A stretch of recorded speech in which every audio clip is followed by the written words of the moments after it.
Bonjour à tous et bienvenue dans cette première vidéo du mini-cours consacré à Facebook. Avant de vous lancer dans l'aventure des publications et des publicités, il faut bien comprendre comment fonctionnent les publications Facebook. Comment créer la publication qui non seulement va permettre à votre audience de comprendre de manière précise ce dont vous parlez, mais également de captiver votre auditoire. Allez, c'est parti, on commence tout de suite. Afin de réussir à captiver votre audience et à communiquer de manière précise, nous allons commencer par voir 3 exemples de publications qui ne fonctionnent pas et de voir pourquoi elles ne fonctionnent pas.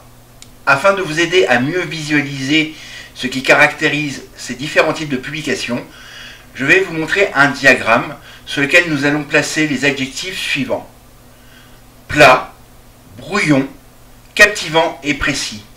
Et c'est le croisement de précis et captivant qui vous donnera la solution pour avoir la publication parfaite. Première publication et donc premier exemple à ne pas suivre. Et la publication, je la place volontairement à gauche en bas du diagramme. Il s'agit de la publication qui est plate et brouillonne. Alors là, j'ai créé effectivement pour les besoins de ce mini-cours une publication complètement brouillonne et complètement plate. Pourquoi? Parce que dès bien dedans, si je lis l'accroche, je suis un coach en bien-être et je peux vous aider à perdre du poids. Arrêtez de fumer. Je vous aide également à retrouver la ligne après votre accouchement et à éviter de grossir si vous avez arrêté de fumer. Si vous le voulez, grâce à mon expérience, je vous propose des consultations pour vous aider à vous remuscler pour 90 € par heure. Alors cette publication est vraiment l'exemple de ce qu'il ne faut pas faire. Déjà parce qu'on a un appel à l'achat tout de suite au lieu d'avoir du contenu. Il y a plusieurs thèmes abordés dans le texte de la publication. Donc la perte de poids après l'accouchement, le fait d'arrêter de fumer, le fait de perdre du poids aussi, ne pas grossir si on arrête de fumer. Plusieurs thèmes abordés dans le texte de la publication. De plus, l'image est pas du tout contrastée, elle ressort pas du tout. Elle est sans rapport avec le thème abordé.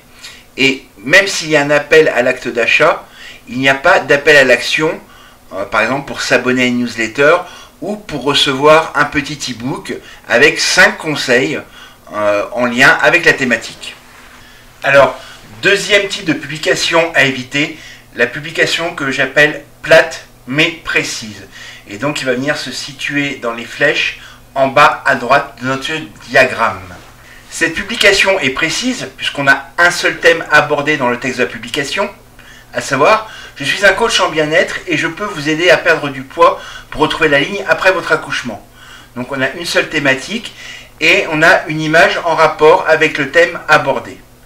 Le problème, c'est que l'image n'est pas contrastée du tout, elle ne se remarque pas. Il n'y a pas d'appel à l'action et comme tout à l'heure, on retrouve une démarche de vente immédiate, ce qui est une erreur. Les gens n'achèteront jamais, alors qu'ils ne vous connaissent pas, sur votre première publication si vous leur proposez d'acheter un produit ou un service. Nous arrivons donc à la troisième publication à éviter, celle que je vais placer en haut à droite, puisqu'elle est captivante, mais brouillonne.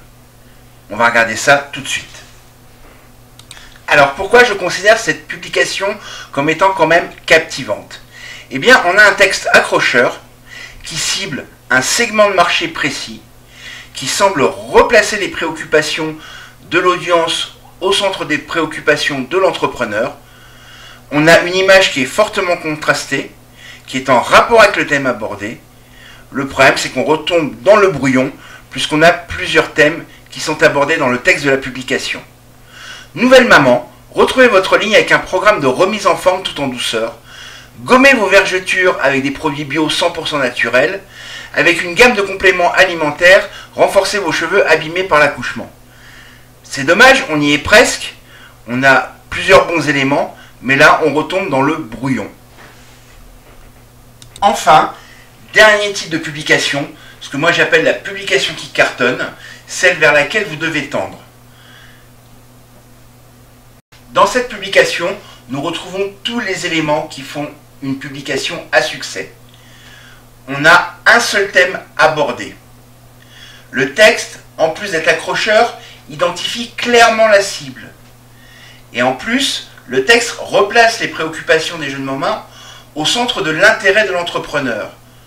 Il dit « Parce que les jeunes mamans ont peu de temps libre, je vous offre ce guide qui vous donne 3 astuces pour retrouver la ligne en 5 minutes par jour. » Donc on prend la problématique de retrouver la ligne, on offre un cadeau et en plus on dit que ça ne prend pas beaucoup de temps. Donc on est vraiment dans la perception de la problématique d'une jeune maman avec des perspectives de résolution de la problématique. L'image est en rapport avec le thème abordé, elle est contrastée et on a un appel à l'action puisque la publication propose de télécharger un petit guide. Donc avec un lien qui permettra de récupérer les coordonnées, nom, prénom et adresse email de jeunes mamans. Parce que de toute façon, des gens qui ne sont pas de jeunes mamans ou de nouvelles mamans n'ont aucun intérêt à cliquer et à laisser leur mail. Donc vous obtiendrez forcément du prospect qualifié. Voilà, ce mini-cours est désormais terminé. Je vous laisse passer directement à la vidéo suivante. Et surtout, n'hésitez pas à laisser un commentaire en bas de la vidéo pour me dire ce que vous en avez pensé. Je vous souhaite une bonne journée et on se retrouve tout de suite pour la deuxième vidéo.